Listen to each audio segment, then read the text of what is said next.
సుబ్రహ్మణ్య స్వామి గారు కానీ ఇది అనుచిత వ్యాఖ్యలు మాత్రమే, ఎక్కడా ఆధారాలు లేవు అని స్పందించి వారు ముందుకొచ్చి సుబ్రహ్మణ్య స్వామి గారు కోర్టులో వేశారు. ఐవైఆర్ కృష్ణారావు గారు వెంటనే స్టేట్మెంట్ ఇవ్వడం జరిగింది.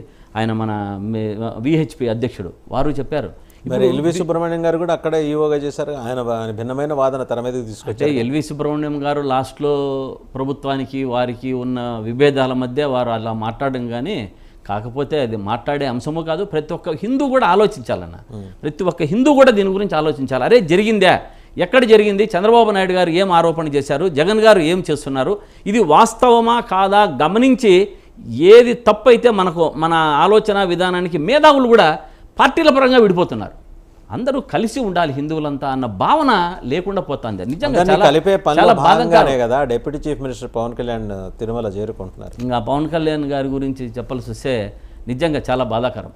వారు ఎప్పుడు ఏం మాట్లాడుతున్నారు, ఆయన ఎన్నిసార్లు పుట్టారో తెలియదు. ఏ ఊరిలో పుట్టారో 4 సార్లు చెప్పాడు. ఏ ఊరికి పోయినప్పుడంతా నేను ఈ ఊరిలో పుట్టా, ఈ ఊరిలో పెరిగా, ఈ ఊరిలో పుట్టా, ఈ ఊరిలో పెరిగా.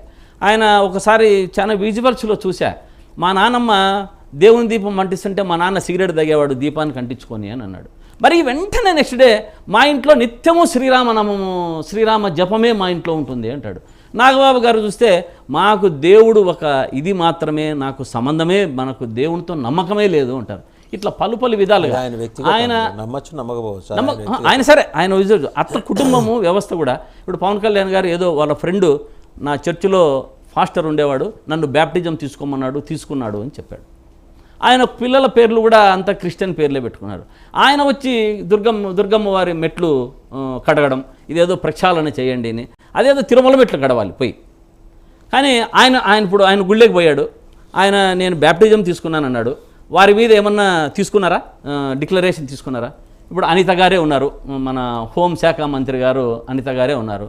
ఆమె మన ఎప్పుడూ చూసా, నేను హిందువునని గట్టిగా చెప్తా, నువ్వు చెప్పగలవా, నేను హిందువునని చెప్తా, నువ్వు గట్టిగా చెప్పగలవా అనింది.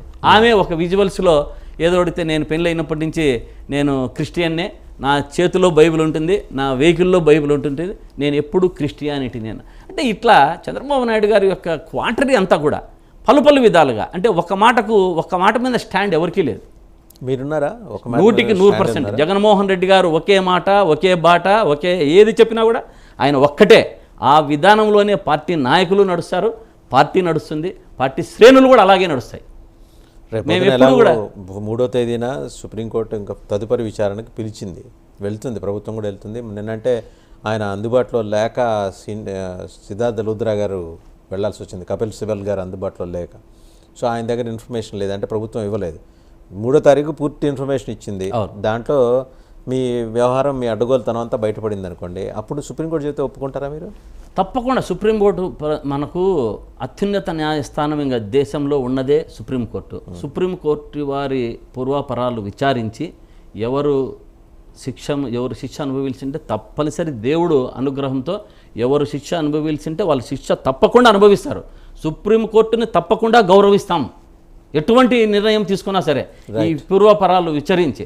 ఇంకొకటి, ఈ తిరుమల తిరుపతి దేవస్థానం మీద ఇంకొక లాస్ట్ అందరికీ కూడా ఒకటి చెప్పాలి. ఈ శ్రీవారి ఆలయం, మనకు ఆలయంలో అన్ని దేవాలయాల నుంచి ఈ నెయ్యి మీద ఇంత వచ్చేటప్పటికి ఎక్కడా కూడా, ఇప్పుడు మంత్రాలయం చూడండి, మంత్రాలయం మఠంకి వెళ్తే గోసంపద దాదాపు 100-500 మంది గోవులను స్వామి సంరక్షిస్తూ, ఆ గోవు నుంచి వచ్చేటువంటి నెయ్యిని, పాల ఉత్పత్తులు మాత్రమే నిత్య కైంకర్యాలకు మంత్రాలయంకు స్వామికి ఉపయోగిస్తారు. ఇలాగే ఎవరు వచ్చినా, ఇప్పుడు ఉన్నట్టు ప్రభుత్వమైనా మరి నెక్స్ట్ వచ్చినా, దీన్ని ప్రభుత్వం సుప్రీంకోర్టు కూడా దీని మీద ఒక డెసిషన్ తీసుకొని దీనికి స్వామివారి నిత్య కైంకర్యాలకు ఒక గో సంపదను తయారు చేయాలి, గోవులను సంరక్షించాలి. ఈ గోవుల ద్వారా వచ్చిన పాలను, ఆవును, వెన్న, నెయ్యిని మాత్రమే ఆ ఆలయ దీనికి కైంకర్యాలకు వాడాలి అన్నది ఒక నిజంగా హిందువులందరూ కూడా దీని మీద ప్రతిఘటించాలి. మనం అంతా కూడా కావాలంటే ఈ రోజు నుంచి ఒక్కొక్క మనిషి ఒక్కొక్క గోవును తిరుమలకి ఇస్తాం. నేనే రేపు పొద్దున్నే కావాలంటే 10 గోవులను తిరుమలకి సమర్పించే ఏర్పాటు చేస్తా.